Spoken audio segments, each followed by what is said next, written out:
حضور نبی کریم سرور دو عالم صلی اللہ علیہ وسلم نے ارشاد فرمایا، الغناء ينبت النفاق فی القلب کما ينبت الماء الزرع، کہ گانا دل میں منافقت کو ایسے اگاتا ہے جیسے پانی کھیتی کو اگاتا ہے۔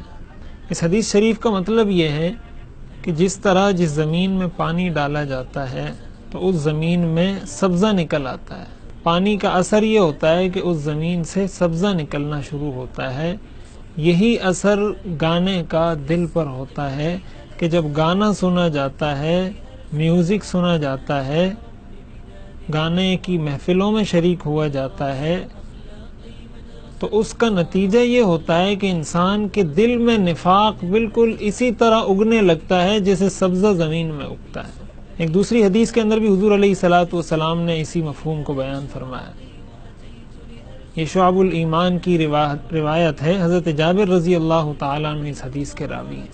اب سوچنے کی بات یہ ہے کہ ہمارے نوجوان کتنے شوق سے گانے سنتے ہیں۔ وہ جب کہیں سفر کرتے ہیں گاڑی میں تو گاڑی میں بھی انہوں نے گانے لگائے ہوتے ہیں، جب وہ رات کو سو رہے ہوتے ہیں تب بھی ان کے کان میں ہینڈ فری لگی ہوتی ہے، آتے جاتے ہر جگہ ان کی زبان پر بھی گانے ہوتے ہیں۔ تو اس حدیث شریف کی روح سے یقیناً یہ ہمارے لیے بہت خطرے کی بات ہے۔ حضور علیہ الصلوۃ نے ایک مبارک حدیث میں ارشاد فرمایا کہ مجھے دنیا میں اس لیے بھیجا گیا کہ میں گانا بجانے کے آلات کو دنیا سے ختم کروں۔ حیرت کی بات یہ ہے کہ بعض مغرب پرست مفکرین، مغرب سے متاثر مفکرین یہ بات کرتے ہیں کہ گانا روح کی غذا ہے۔ حضور علیہ الصلوۃ نے فرمایا کہ یہ روح میں منافقت پیدا کرتا ہے، ایسے انسان کے دل میں منافقت پیدا ہو جاتی ہے، اور ہمارے مفکرین کہنے لگے کہ اس سے روح کو غذا ملتی ہے۔ انتہائی حیرت کی بات ہے۔ اور ایک دوسری حدیث کے اندر حضور علیہ الصلوۃ نے فرمایا، ان القرآن والذکر ینبتان الایمان فی القلب، کہ ذکر اور قرآن کریم کی تلاوت یہ وہ چیزیں ہیں جو دل میں ایمان کو اگاتے ہیں۔ تو روح کی غذا قرآن کریم ہے، روح کی غذا ذکر الہی ہے۔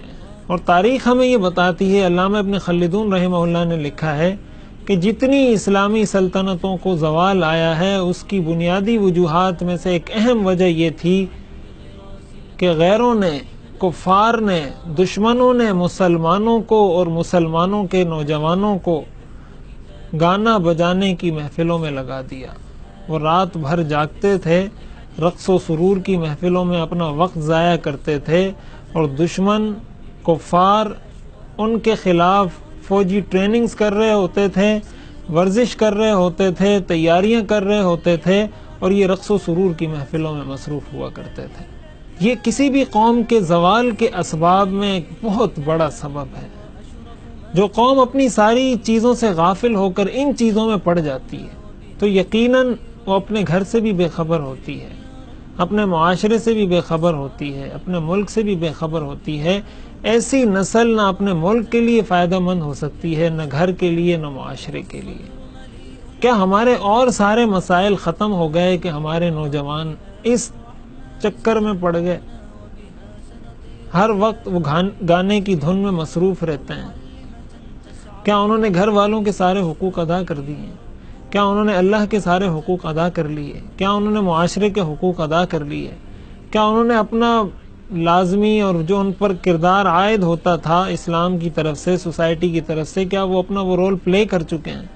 کیا ان کے پاس امت کے لیے درد کڑھن کے لیے کوئی وقت ان کے پاس نہیں ہے؟ اگر یہ وقت اللہ تعالیٰ نے دیا ہے تو کیا اس مقصد کے لیے دیا ہے؟ بجائے اس کے کہ ہم گانے سنیں، بجائے اس کے کہ ہم رقص و سرور کی محفلوں میں شریک ہوں، آپ نعتیں سن سکتے ہیں۔ عربی کی بہت پیاری پیاری نشید ہیں، اردو میں بہت اچھی اچھی نعتیں پڑھی گئی ہیں، وہ نعتیں آپ سنیں، حمد آپ سنیں، نظم آپ سنیں، جس سے اللہ کی محبت میں اضافہ ہو، حضور علیہ الصلوۃ کی محبت میں اضافہ ہو، صحابہ کی محبت میں اضافہ ہو، اسلامی تعلیمات اور اسلامی احکامات سے لگاؤ پیدا ہو، اور اپنے معاشرے میں، اپنے ملک کے لیے، اپنی سوسائٹی کے لیے کچھ کر گزرنے کا جذبہ دل کے اندر پیدا ہو، تو آپ ایک اچھے انسان بن کر معاشرے میں پیش ہوں گے، اور آپ کا ایک کردار ہوگا جو آپ کے بعد بھی یاد رکھا جائے گا۔ لیکن اگر انہی چیزوں میں مصروف رہے تو ایسی صورت میں انسان کہ زندگی بھی موت ہوتی ہے، اور موت کے بعد تو پھر اس کے لیے اس کے نام کا باقی رہنا، اس کی نیک نامی کا باقی رہنا، یہ تو وہ تصور ہی ہے اور یہ ایک جنون ہی ہے، ایسا کبھی ہوا نہیں۔ اس لیے یہ عادت انسان کے لیے دنیا میں بھی زوال کا سبب ہے اور آخرت میں بھی زوال کا سبب ہے۔ تو ہمیں حضور علیہ السلام کے اس فرمان پر عمل کرتے ہوئے اس بات سے بچنے کا اہتمام کرنا چاہیے کہ کہیں ہمارے دلوں میں تو منافقت پیدا نہیں ہو گئی ہے، اور اگر پیدا ہوئی ہے تو اس کا علاج آپ نے یہ بتایا کہ قرآن اور ذکر سے دل میں ایمان اگتا ہے، اور گانا اور لہو و لعب کی چیزوں سے دل میں منافقت پیدا ہوتی ہے۔ اللہ تعالی ہمارے دلوں میں بھی ایمان کا نور پیدا فرمائے۔